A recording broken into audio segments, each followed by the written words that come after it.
오늘 말씀에는 교회의 이미지를 다양하게 보여주고 있습니다. 너희는 그 하늘나라의 시민이다라고 말씀하시고, 교회는 가족과 같아 너희는 하나님의 가족이다. 교회는 성전과 같아 너희 가운데 하나님이 거하신다라고 말을 하고 있습니다.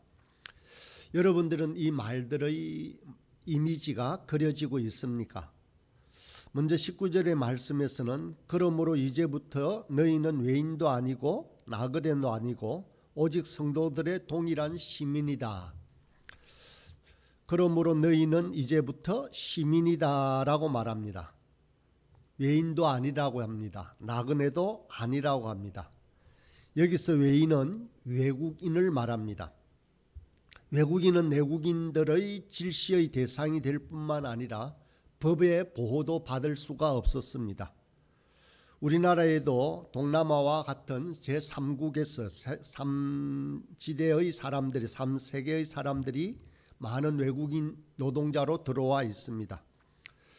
그들 중에는 자기 나라에서는 엘리트였지만 이곳에서는 무시를 당하며 살아가는 사람들도 많이 있습니다. 예전에 우리나라 사람들이 미국에 갔어도 마찬가지였습니다.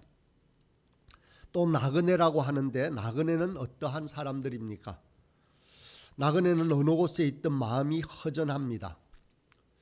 북한에서 월남한 실향민들 또한 나그네들입니다. 이분들은 마치 평생 한쪽 가슴이 뻥 뚫린 것처럼 살아간다라고 얘기를 합니다. 가슴에, 품 안에 고향의 사진이나 토지 문서, 토지 대장을 평생 간직하고 사는 사람도 있습니다. 인간은 본능적으로 고향을 찾게 되어 있습니다. 우리는 하늘 고향을 잃어버린 사람이라 할 수 있습니다. 인간의 외로움과 고독의 근원은 바로 하늘 고향을 잃어버렸기 때문이라고들 합니다. 당시 로마 사회에서는 로마 시민권이 최고였습니다.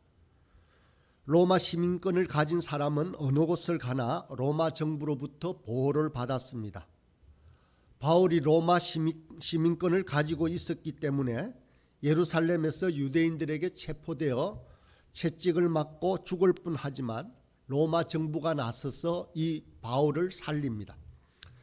그래서 로마 시대 사람들은 로마 시민권이 자기 신분과 안전을 보장해 주었기 때문에 많은 돈을 들여서라도 그 시민권을 사는 사람도 있었습니다. 그런데 우리에게는 시민권이 있다라고 오늘 본문은 분명하게 말씀하고 있습니다. 그것은 바로 하늘나라의 시민권입니다. 세상 나라의 시민권은 국가가 아무리 보장해 준다라고 해도 한계가 있습니다. 그러나 하나님은 천지 만물을 지으신 전능하신 분이시기에 우리를 어떤 상황 가운데서도 안전하게 보호해 줄 수 있습니다. 하나님은 졸지도 주무시지도 않는 분이시기에 언제 어느 때라도 우리를 보호해 줄 수 있습니다.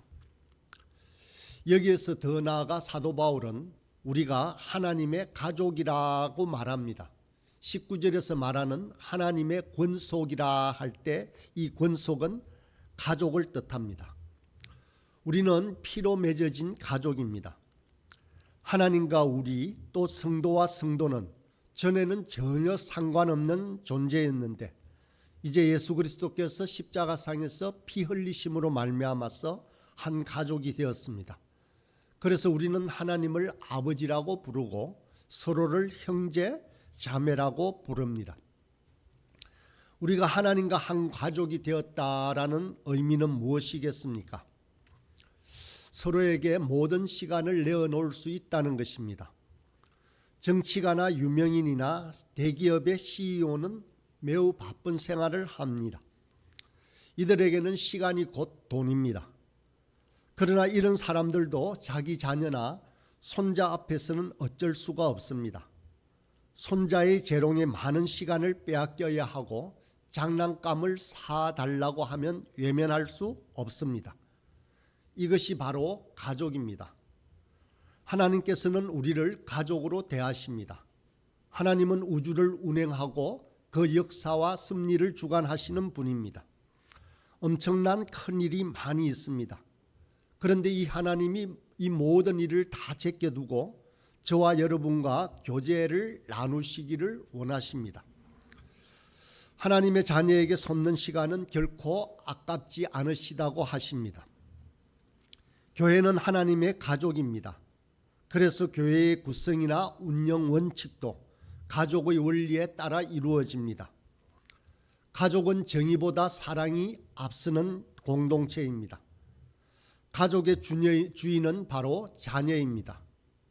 가족에서 가장 소중한 사람은 가장 연약한 사람입니다. 그래서 병든 사람이 있거나 장애인이 있다면 모든 것이 그 사람을 중심으로 움직여지는 것을 볼 수 있습니다. 교회는 결코 이익을 남기는 기업이 아닙니다. 단순한 친교 모임 또한 아닙니다. 바로 가족입니다. 사도 바울은 이제 건축물의 형태로 교회의 하나됨을 설명하고 있습니다. 20절 말씀을 보겠습니다. 너희는 사도들과 선지자들의 터 위에 세우심을 입은 자라. 그리스도 예수께서 친히 모퉁이 돌이 되셨느니라. 우리는 하나님께서 거하실 처소입니다. 그리고 우리는 그 건물 하나하나를 구성하고 있는 재료들이라고 할 수 있습니다. 그래서 사도 바울은 교회가 사도들과 선지자의 터 위에 세워졌다라고 말씀하고 있습니다. 사도와 선지자의 터는 무엇을 말하겠습니까? 사도와 선지자는 초대교회의 지도자의 직책 중에 하나입니다. 이들이 했던 것은 바로 다름 아닌 복음을 전하는 일이었습니다. 초대교회 성도 대부분이 예수를 믿게 된 것은 이들 사도들의 전도와 가르침을 통해서였습니다. 저와 여러분은 어떻습니까? 우리도 사도들과 선지자들과 연관이 있습니까? 네, 물론 있습니다. 이들이 기록한 성경을 통해서 우리는 예수님을 믿게 되었습니다. 그리고 두 번째로 그리스도 예수께서 친히 모퉁이 돌이 되신다라고 합니다. 집을 지을 때 틀을 다진 다음에 이제 기둥을 세웁니다. 여기서 말하는 모퉁이 돌은 건축에서 골격이 되는 기둥을 말합니다. 이 골격이 건물의 규모를 결정하고 건물의 방향을 결정하고 지붕과 양옆을 누르는 모든 하중을 견디게 됩니다. 우리 인생의 규모는 결정이 되었습니다. 바로 그리스도만큼, 곧 그리스도의 장성한 분량만큼입니다. 우리 인생의 방향도 결정이 되어 있습니다.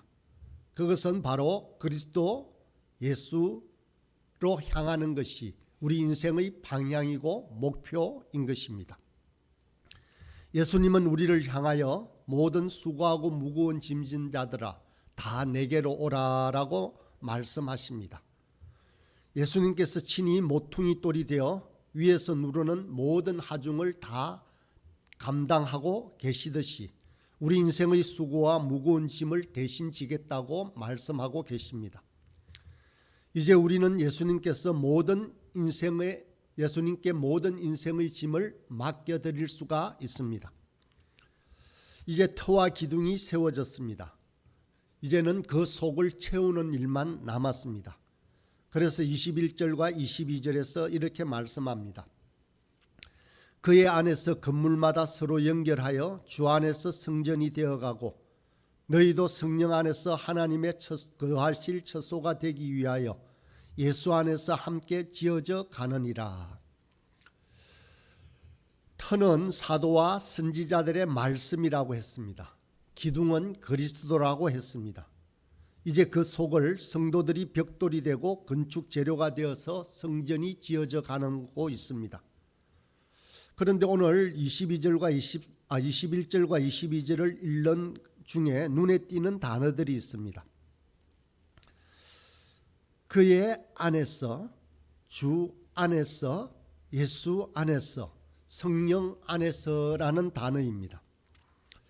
이 말은 성도들은 연합이 인간의 힘으로는 되지 못하고 바로 오직 주 안에서만 가능하다라는 것을 말씀해 주고 있습니다. 우리 공동체 안에는 그 사이에는 항상 그리스도가 있어야 합니다.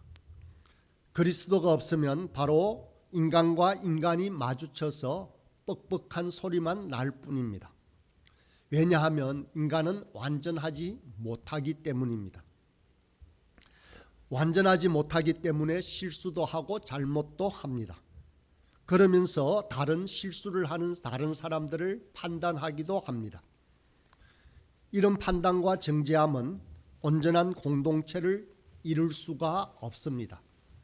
그래서 인간적인 생각만을 하게 된다면 반드시 소리가 날 수밖에 없습니다. 반드시 그 사이에 그리스도가 들어가야 하는 것입니다. 그리스도가 들어간다라는 말은 무슨 뜻이겠습니까? 그것은 그리스도를 통하여 다른 사람을 본다라는 뜻입니다.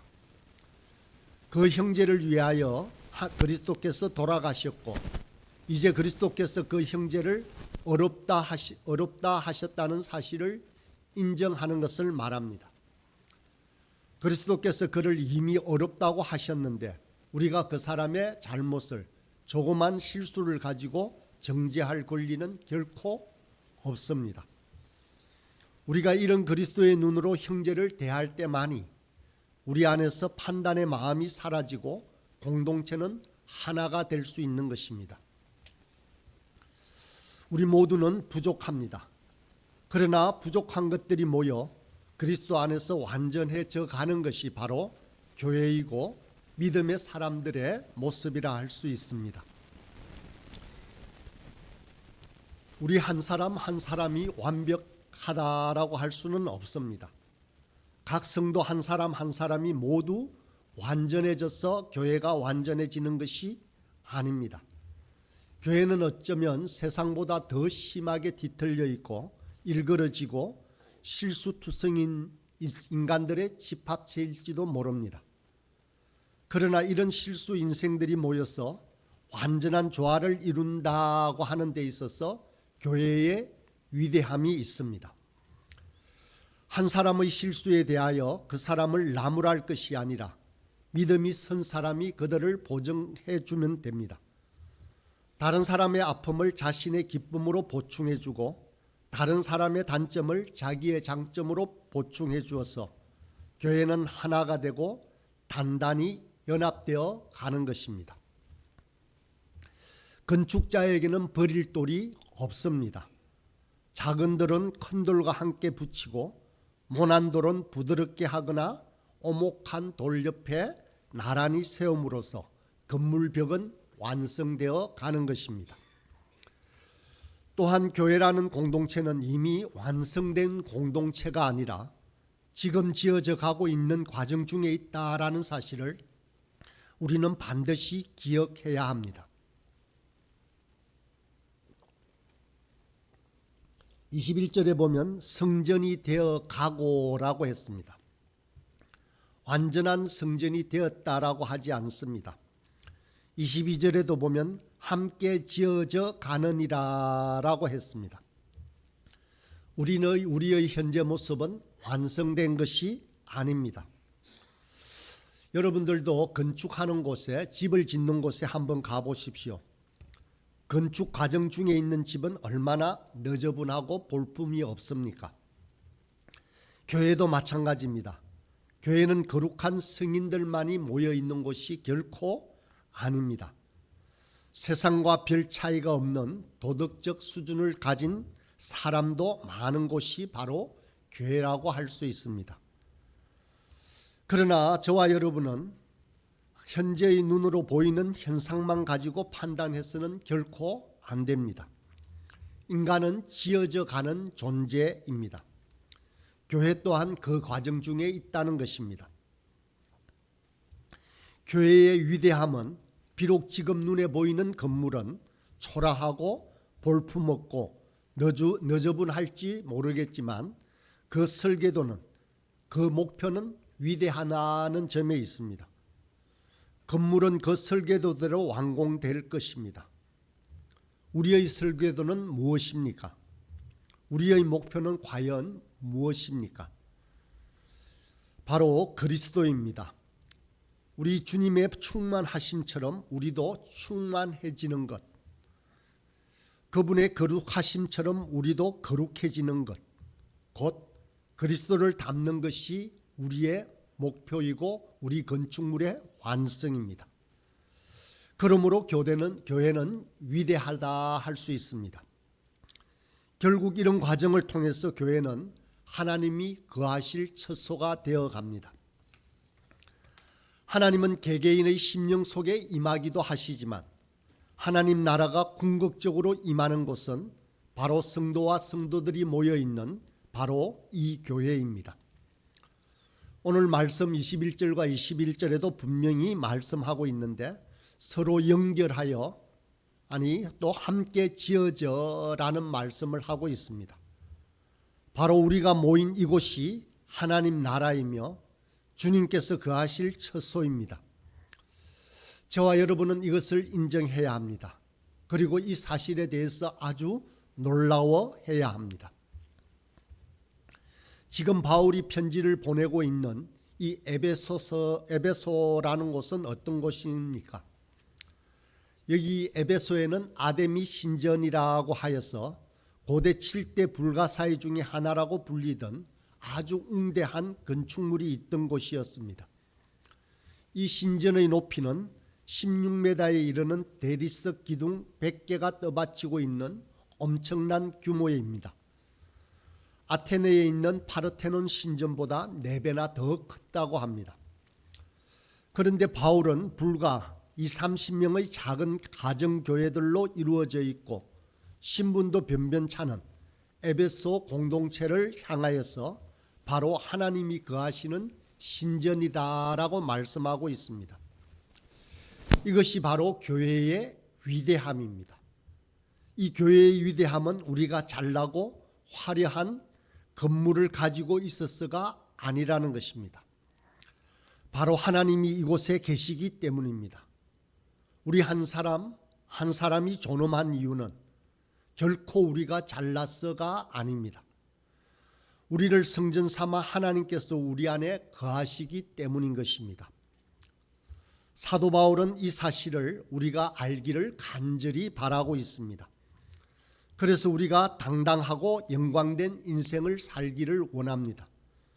그래서 저와 여러분이 이제는 그 어떤 사람도 사랑할 수 있는 넉넉한 사랑의 사람으로 살아가기를 간절히 원하고 있는 것입니다. 이 말은 우리가 지어낸 이야기가 아닙니다. 하나님께서 우리에게 들려주시는 아주 놀라운 약속인 것입니다. 모쪼록 오늘 하루도 지어져가는 교회된 삶을 살아가는 저와 여러분이 되길 간절히 소망합니다.